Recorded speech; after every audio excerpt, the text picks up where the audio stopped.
Hola, ¿qué tal? Buenas tardes. Nosotros les vamos a presentar las bases moleculares de la esclerosis lateral amiotrófica. Mi equipo está conformado por López Hernández Marco Antonio, Quintero López Wendy, Sandoval Lubiarco Adrián, Valencia Gómez Omar y su servidora Denise Ríos. Bueno, estos que vemos aquí son los subtemas que vamos a tratar a continuación.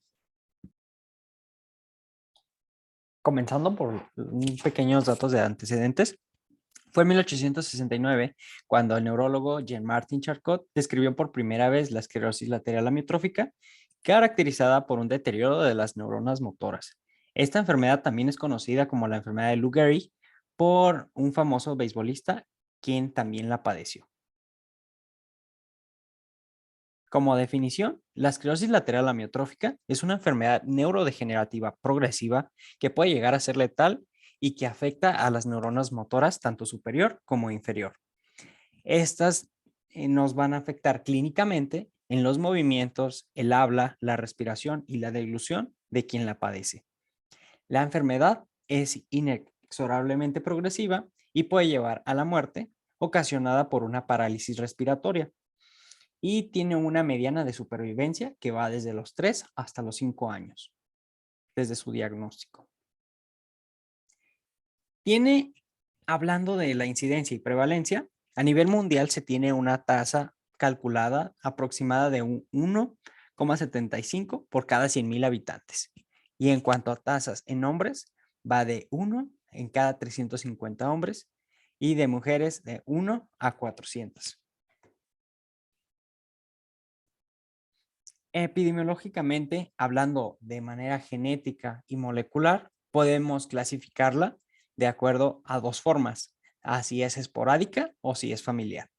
La esclerosis lateral amiotrófica esporádica se presenta aproximadamente en el cerca del 90 al 95% de los casos y de la forma familiar representa el 5 al 10% de los casos de ELA.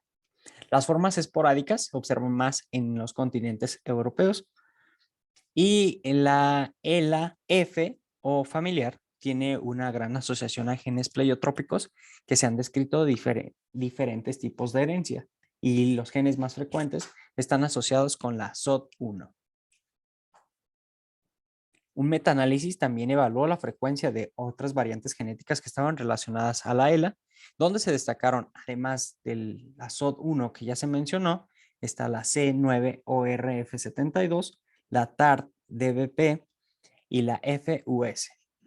Las mutaciones clásicas de SOD1 en esclerosis lateral amiotrófica se presentan en los siguientes genes y los cuales van a producir cambios en SOD1 que básicamente lo que van a hacer va a ser disminuir la actividad enzimática de SOD1. Existen además otras variantes con mutaciones en distintos genes que aunque tienen distinta incidencia a las más frecuentes, pueden llegar, es de relevancia, que pueden estar o no relacionadas con la familiar o la esporádica. Y eso tiene importancia para también en la herencia y algunas características de la ELA que se presenten en el paciente. Entonces, ¿qué papel tiene la SOD1? Bueno, uno de los mecanismos fisiopatológicos de esta enfermedad es el papel que juega la enzima SOD1.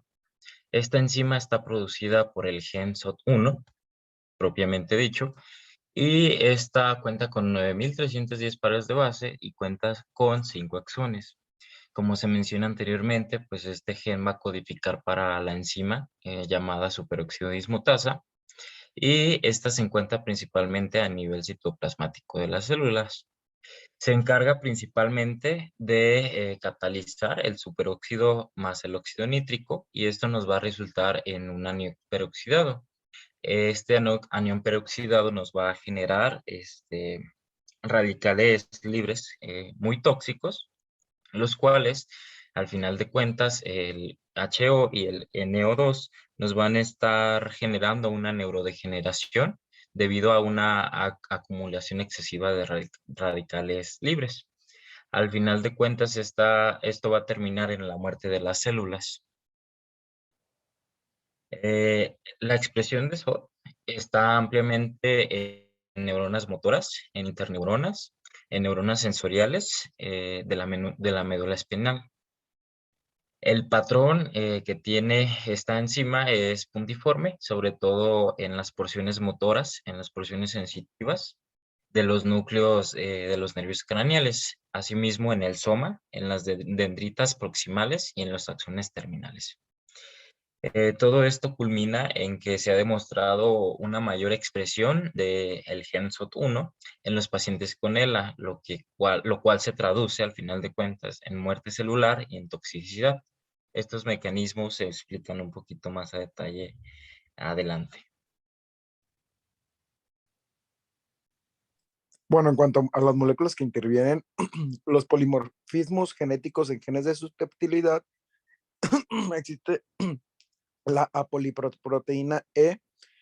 Esta va relacionada a la enfermedad de Alzheimer y puede tener una utilidad clínica en el apoyo y el diagnóstico, particularmente en las formas de comienzo tardío en pacientes mayores de 65 años.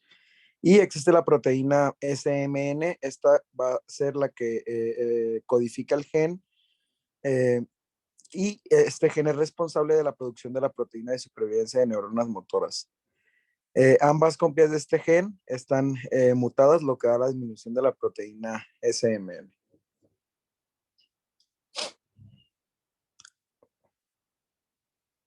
En cuanto al factor de crecimiento vascular endotelial, esta presenta haplotipos y por consecuencia hay una susceptibilidad a la muerte neuronal. Otros defectos, Cajuara y Coles encontraron el editamiento del MARN. Este defecto ha encontrado que afecta a este editamiento y junto con el GLU-R2, que es un receptor metabotrópico para glutamato 2. Y bueno, en cuanto al rol del citoesqueleto y de transporte vesicular y organelar, los genes codificantes de la dinactina 1, de la alcina, de la periferina, el neurofilamento pesado, la BAPC, la que es la proteína asociada al transporte vesicular tipos B y C, están afectados como genes primarios sin formas FELA. Existen en las células eucariotas un conjunto de proteínas denominado complejo dinactina, que está compuesto por 10 distintos polipéptidos. Este complejo va a estar requerido para el movimiento organelar, el cual va a estar dirigido por la proteína motor conocida como dineína citoplasmática a través del citoesqueleto microtubular, acoplando la dineína al citoesqueleto microtubular. Esto es la clave del mecanismo de transporte axonal de vesículas y organelos.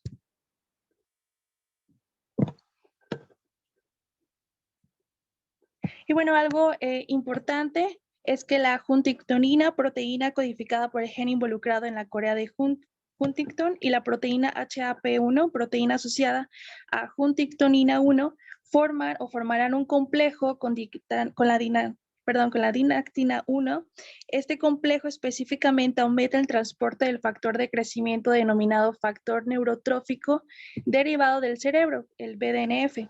El BDNF va a ser regulado finalmente por un factor de transcripción denominado CARF, Calcium Response Factor, que es el factor de respuesta del calcio, el cual pues es codificado por uno de los genes que pues está asociado por mutación hipofuncionante a la esclerosis lateral amiotrófica juvenil primaria.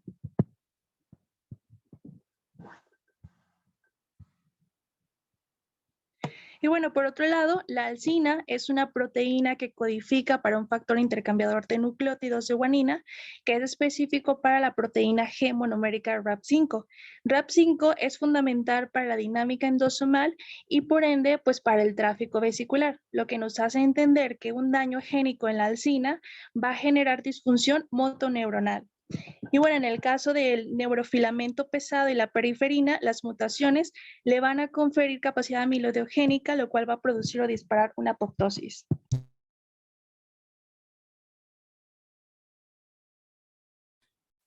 Bueno, continuamos hablando acerca de la neuroexcitotoxicidad. Esta básicamente se define como la muerte de las neuronas que es producida por una hiperactivación de los receptores de un transmisor.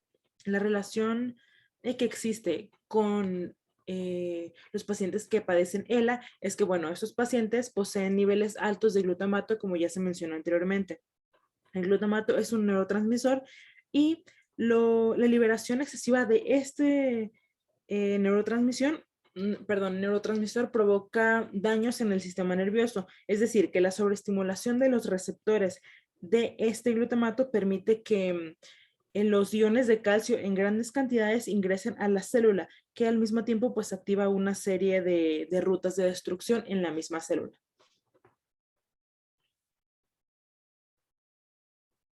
Y bueno, este exceso de glutamato se puede, que nos lleva a una excitotoxicidad, se puede prevenir esto por medio del transportador glial SCL1A2 EAAT2B, que este es un acarreador de solutos que se encuentra en la hendidura sináptica y que es donde se absorbe todo este exceso de glutamato.